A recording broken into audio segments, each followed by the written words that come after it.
আমরা ঈদের পরে না, শীতে আসলে না, গ্রীষ্মের পরে না, বর্ষার পরে আমরা আসতে চাইনি। আমরা এখনই আসতে চাই। আমরা এখনই বাংলাদেশের মাটিতে, আমি শুধু না, আমি মনে করি কারাগারে যারা আছে তাদের যেমন এই মুহূর্তে রাজবন্দী হিসাবে মর্যাদা, তাদের মুক্তি দাবি করি, মুক্তি চাই। তাদের যে মিথ্যা মামলা, অজস্র মামলা, আমাদের আইসিটি আদালতের মামলা, বঙ্গবন্ধু কন্যা দেশরত্ন শেখ হাসিনা, তাকে তো ৬০০-র উপরে মামলা দিয়েছে।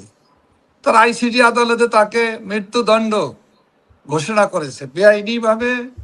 হ্যাঁ, আওয়ামী লীগ তো, প্রধানমন্ত্রী বঙ্গবন্ধু কন্যা তো কাউকে হত্যা করার নির্দেশ দেয়নি, কাউকে গুলি করার আদেশ দেয়নি, তারপরও তাকে বেআইনি ভাবে তাকে আইসিটির আদালতে তাকে সাজা দিয়ে, একটা নাটক করে, ক্যাঙ্গারু কোর্ট করে সাজা দিয়েছে। এইটা বাংলাদেশের মানুষ দেখছে। আমাদের নেতাকর্মীদেরকে, অসংখ্য নেতাকর্মীদেরকে, কেন্দ্রীয় নেতৃবৃন্দ যারা আওয়ামী লীগ রাজনৈতিক দল হিসেবে, আওয়ামী লীগ তো কোনো হত্যাকাণ্ডের সাথে কোনো নির্দেশনা দেয়নি।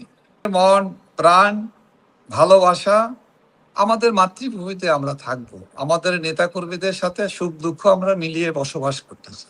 সেক্ষেত্রে রাজনীতিবিদরা কারাগারে যাবে, কারাগারে যেতেই হয়।